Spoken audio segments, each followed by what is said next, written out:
What was your thoughts on Detroit overall? Well, Metro, I loved it. I loved the people, the energy, the Christmas decorations. There was Christmas cheer. And any city that I come to that has Christmas cheer and holiday spirit and great football, they get a high rating from me, Mitchell. That was a 9 out of 10. And we had a blast. That was a 10 out of 10. I enjoyed our time at Joy Bell's place. It was really fun. Really, really good food, good vibes, good energy.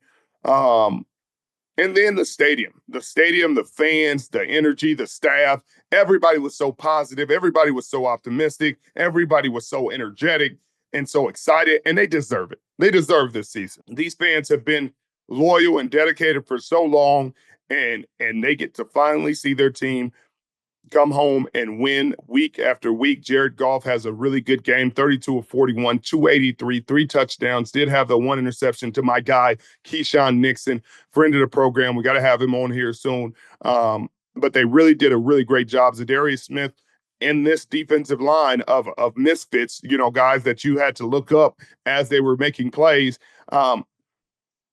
Aaron Glenn deserves to be a head coach. And I hope you guys don't lose both your coordinators, but there's a chance you lose both your coordinators this year. And that's that's one of the things about being a really good team is they take from you. They take from good teams. Everybody wants some of what you're doing. They want what you're doing. They want some of a piece of that pie so that they can help increase their team and help their team win games. What he's been able to do with a bunch of guys that he just got off the street, that he elevated from practice squad. He gets the tip of the cap from me because this Green Bay Packers team is a really good team, and Josh Jacobs has been running the ball down just about everybody's throats. He was held 18 carries for 66 yards, which isn't a bad game. He had 3 rushing touchdowns, but it's not the kind of game that he's been having in the past. Christian Watson has the 4 catches for 114 yards, but lost a fumble. A great play made by Carlton Davis, didn't give up on the play, punched it out. It was able to be recovered. We talked about Keyshawn Nixon and his interception. This Green Bay Packers team is really good, but they needed this win. They fall to 9-4, now 3 games behind the Detroit Lions for the division. But like you said, it's the Minnesota Vikings that you got to worry about, and you play them at the end of the season. Jahmyr Gibbs continues his excellent season with 73 all-purpose yards, the receiving touchdown. Tim Patrick has 2 touchdowns in a game. It just seems like this team doesn't care who gets the ball, doesn't care who gets the credit, doesn't care who gets the success. They just want to win. And you can see it each and every week. You can see it each and every play. Guys are doing whatever it takes, blocking, tackling, hitting. Panay Sewell was catching passes. He didn't catch any this game, but every week you look up, they're running another play for him. And they ran like a reverse for him a couple weeks ago. I said, "What are we doing now? We're running traps with Panay Sewell at getting the ball." But I'm excited for this game coming up against the Bills in Detroit. That's going to be the game of the week, I would imagine. Josh Allen and his crew coming into Detroit to play this very talented Detroit Lions team. They win that game, they're going to have a claim as the best team in the National Football League, and it's going to be very difficult to say it's close. Depending on what happens tonight with the Kansas City Chiefs, I think that's going to be a dogfight of a division game with the Chargers. We'll see how that goes, but your Detroit Lions are the beast. It can't be the beast in the East. They're the best in the Midwest. Does that work out? Hey, that's got a ring to it. Well, they've won 11 straight games, Richard.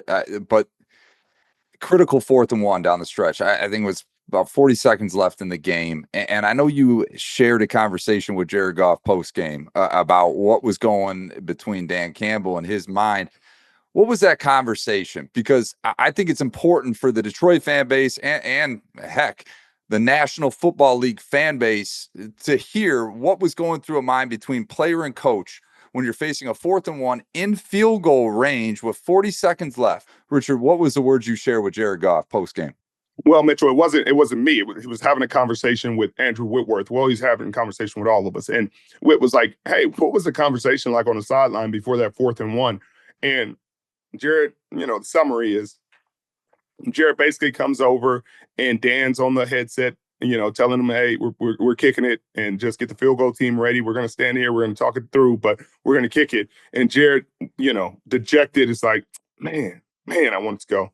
And Dan Campbell just looks at him and said, you want to do it? F it, we're going for it. And then he changes his mind and goes for it. And he trusts his men, he trusts his team, he trusts his offensive line that they're going to get it done for him. And some people may look at that and be like, hey, is that really how it should go? Yeah, that's how it should go. You can do all the analytics in the world. You can say, oh, man, this percentage and this percentage. But at the end of the day, do you trust your team? Do you believe in your guys? And if your quarterback says he thinks they can get it done, and you say, I'm going to believe in my quarterback and what he sees and what he does, that's a gut feeling. And that's why this team is ready to run through walls for Dan Campbell, because he believes in them like they believe in him. And he is a leader of men. And as a leader of men, in order to show them leadership, you have to show them trust and faith and belief. And that is what he did. He said, hey, if we lose, I lost with my men the way they wanted to go out. I didn't play it conservative. I didn't play it soft. I didn't play scared. Scared money don't make no money. And they rich in Detroit right now. It's Dan Campbell's season here in Detroit. And we talked about it last season. I'll never forget my rant when they lost to the San Francisco 49ers in the NFC Championship game. They live by the sword. They die by the sword. Today, they won by that sword. Or on Thursday, they run by that sword. And kudos to him for believing in his men. You got to love to see the emotion he displayed after the game. This Lions team faces a huge opponent in the Buffalo Bills, fresh off a loss. This next Sunday's game is going to be one that I'm sure America's going to tune into.